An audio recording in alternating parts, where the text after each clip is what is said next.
Hi everyone, welcome back to our new video. इस वीडियो में phishing attack using social engineering के बारे में बात करूंगा। आजकल का बहुत ही ज़्यादा ट्रेंडिंग अटैक हो रहा है। ये काफ़ी सारे स्कैमर कॉल आपके पास आते होंगे, काफ़ी सारी चीज़ें आपके पास आती होंगी, एपी के फाइल्स आती होंगी, मेल्स आते होंगे आपको लॉटरी जीतने के या फिर कोई केवाईसी के। ये सारा का सारा बेसिकली होता क्या है और कैसे ऑपरेट होता है, और अगर आप चाहें तो किसी भी वेबसाइट का कोई फेक लॉगिन पेज कैसे बना सकते हैं, पूरा साइबर सिक्योरिटी के हिसाब से बताऊंगा, साइबर अवेयरनेस के हिसाब से बताऊंगा। पूरी वीडियो में बने रहिए आप। चलिए वीडियो को स्टार्ट करते हैं। देखिए, सबसे पहले अगर मैं बात करूं फिशिंग अटैक के बारे में, तो मैं एक लाइन में ही क्लियर कर देता हूं कि फिशिंग अटैक को मैं कोई हैकिंग नहीं मानता हूं। फिशिंग अटैक आपके मैनुअली डिवाइस के ऊपर नहीं करा जाता है, बल्कि आपके माइंड के ऊपर करा जाता है। फिशिंग हैक में आपसे कोई मैनुअली ओटीपी या कोई भी इंफॉर्मेशन, कोई सेंसिटिव इंफॉर्मेशन या आपकी कोई भी पर्सनल इंफॉर्मेशन कोई फेस टू फेस आकर या फिर कोई भी आपको हैक करके नहीं गेन करता है वो, बल्कि आप खुद से उसको वो सारी चीज़ें देते हैं। वो सबसे पहले आपके माइंड को अटैक करता है, माइंड के ऊपर आपको हैक करता है। बेसिकली सारा गेम साइकोलॉजी का है।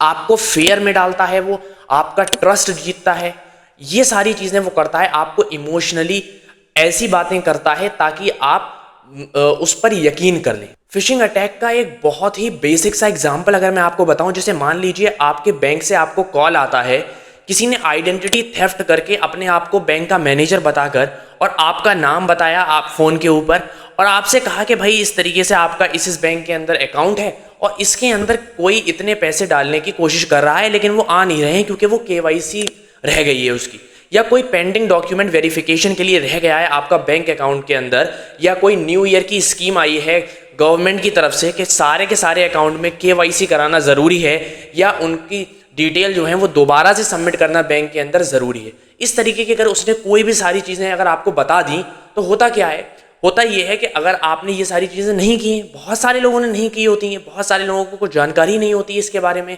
तो लोग कह देते हैं हाँ ठीक है करिए करिए, तो वो आपकी हेल्प करने की कोशिश कर रहा होता है। अच्छा, ह्यूमन माइंड क्या है ना, जब कोई हमारी हेल्प करने की कोशिश कर रहा होता है तो हम ये नहीं समझ पाते हैं कि यार ये हेल्प कर रहा है तो इसका मतलब इसके पीछे इसका कोई चीज़ वैलिड चीज़ होगी, कोई एक मतलब इनवैलिड चीज़ भी हो सकती है, अनट्रस्टफुलनेस भी हो सकता है, बट हम इन चीज़ों के ऊपर ध्यान ही नहीं देते हैं बिल्कुल। तो ऐसे केस में हम करते क्या हैं, हम अपनी सारी डिटेल उसको बता देते हैं, और जब हम सारी डिटेल उसको बता देते हैं, ये पहला पार्ट होता है हमारे हैकिंग का, जिसको हम रिकॉनेसेंस बोलते हैं या फिर फुट प्रिंटिंग बोलते हैं। हैकिंग का मतलब ये नहीं है कि आपके पास कोई भी डिटेल नहीं होगी अटैकर की, सॉरी टारगेट की, और आप उसके अकाउंट में रिमोटली हैक कर सकते हो। ऐसा नहीं होता है। जब तक इंफॉर्मेशन नहीं है किसी भी टारगेट ऑडियंस की हमारे के पास, तो हम उसको हैक नहीं कर सकते।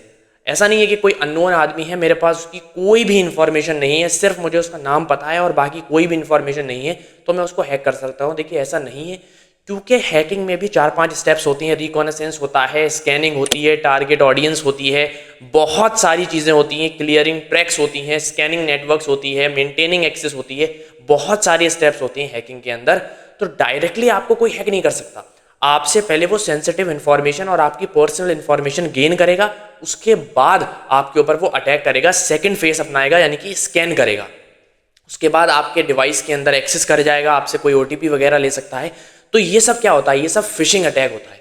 और इसमें आजकल सोशल इंजीनियरिंग आ गई है। सोशल इंजीनियरिंग का मतलब यही है कि आपको माइंड को हैक करना, आपके माइंड को मैनिपुलेट करना इस तरीके से ताकि आप ये बिलीव कर लें कि वो जो कॉल आई थी वो सच में एक ऑथराइज्ड पर्सन था, वो कोई आइडेंटिटी थेफ्ट वाली कॉल नहीं थी, वो कोई आइडेंटिटी स्पूफ वाली कॉल नहीं थी।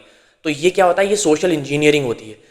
इन चीज़ों की बाकायदा पूरी ट्यूशन्स हैं, कोचिंग्स चलती है होती हैं कि आपको सिखाया जाता है कि आप कैसे मैनिपुलेट करोगे इंसान को। जैसे मान लीजिए कोई भी सेल्स वगैरह की अगर जॉब होती है, तो सेल्स में क्या होता है, सेल्स में यही तो होता है, वो आपको सिखाते हैं कि आपको टारगेट ऑडियंस पर कैसे वर्क करना है, आप किस तरीके से उनके माइंड के ऊपर अटैक करोगे, किस तरीके से उनकी नीड समझोगे, किस तरीके से क्या वो चीज़ नहीं कर पा रहे हैं वो आप बताओगे, उनकी प्रॉब्लम पहले समझोगे, उसके बाद उनको सॉल्यूशन आप गेन करोगे, उनका सॉल्यूशन आप बताओगे।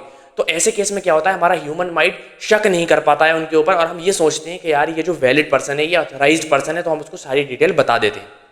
और रही बात किसी फेक लॉगिन पेज की, तो वो कैसे बनाते हैं और कैसे हम पता करें कि कोई फेक लॉगिन पेज है या नहीं है। आइए मैं देखता हूँ लिनक्स के ऊपर पूरा पेज बना के दिखाऊंगा आपको कि कैसे फेक पेज आप बनाते हैं। लेकिन ये वीडियो एक अवेयरनेस के लिए है, साइबर अवेयरनेस के लिए है। सबसे पहले आपको अपने काली लिनक्स के टर्मिनल पर आ जाना है और जैसे ही आप टर्मिनल पर आएंगे वहाँ पर आपको sudo set toolkit लिखकर एंटर दबा देना है। जैसे ही आप एंटर दबाओगे उसके बाद आपको पासवर्ड डालना है अपना लिनक्स का। जैसे ही आप पासवर्ड डालोगे ये थोड़ा सा प्रोसेसिंग लेगा और उसके बाद आपको यहाँ पर काफ़ी सारे मेन्यू आएंगे। आपको सोशल इंजीनियरिंग टूल किट के ऊपर क्लिक करना है और सोशल इंजीनियरिंग टूल किट पर क्लिक करने के बाद आपको वेबसाइट अटैक वेक्टर पर क्लिक करना है, यानी कि आपको 2 नंबर प्रेस कर देना है। जैसे ही आपको 2 नंबर प्रेस करेंगे उसके बाद आपको क्रेडेंशियल हार्वेस्टर को सिलेक्ट कर लेना है और उसके बाद साइट क्लोनर को सिलेक्ट कर एंटर दबा देना है। एंटर दबाने के बाद आपको URL लिखने को आएगा जो आप क्लोन करना चाह रहे हो। यहाँ पर मैं अपना ओरिजिनल URL लिख रहा हूँ जो मेरी खुद की वेबसाइट है, उस पर ही अटैक कर रहा हूँ मैं, दूसरे की उस पर आप परफॉर्म मत करिएगा। जैसे ही आपने क्लिक करा उसके बाद ये हमारी वेबसाइट को जो है लाइव कर देगा। अब जैसे ही आपने देख सकते हैं यहाँ पर IP एड्रेस आ रहा है। अब ये IP एड्रेस आप किसी भी ब्राउज़र के अंदर जब डालेंगे तो जब आपने किसी भी ब्राउज़र के अंदर ये IP एड्रेस डाला तो वही पेज ओपन होगा जो ओरिजिनल वेबसाइट का पेज है। तो आप देख सकते हैं मैं यहाँ पर फायरफॉक्स के अंदर जा रहा हूँ और फायरफॉक्स के अंदर जाने के बाद मैंने वही सेम IP एड्रेस को एंटर करा जो IP एड्रेस वहाँ पर आ रहा था, जो मेरे लिनक्स का लोकल IP एड्रेस है 10.0.2.15। जैसे ही मैंने ये लिख के एंटर दबाया तो आप यहाँ पर देख सकते हैं मेरी वेबसाइट खुल गई है और ये एक फेक वेबसाइट है। तो देखा आपने किस तरीके से फिशिंग पेज वर्क करता है और आप कितने ईजिली लिनक्स की हेल्प से एक फिशिंग पेज बना सकते हो।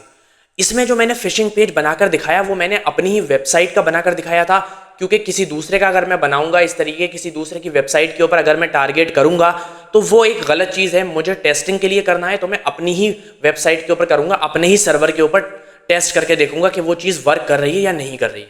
तो आप लोगों को भी अगर अपनी ही वेबसाइट के ऊपर टेस्ट करना है तब तो ठीक है, लेकिन हाँ एक HTML का फेक तरीके का पेज एक बनता है टेस्टिंग के लिए है, वो आई थिंक test.com और myhack.com इस तरीके का एक पेज मिल जाएगा आपको इंटरनेट के ऊपर। वहाँ से अगर आप उसके ऊपर भी अगर आप अटैक करते हो तो वो टेस्टिंग का ही पेज है, वो टेस्टिंग के लिए ही बनाया गया है। डिफरेंट हैकर्स, डिफरेंट अटैकर्स उसके ऊपर टेस्ट करने के लिए ही अटैक करते हैं कि जो हमारा मेथड है, जो हमारे टूल्स हैं, जो हमारी मेथडोलॉजी है वो वर्क कर रही है या नहीं कर रही है। तो ये सिर्फ साइबर अवेयरनेस के लिए था, आप इसका गलत इस्तेमाल ना करें। मिलता हूँ जल्द ही एक ऐसी ही वीडियो के साथ।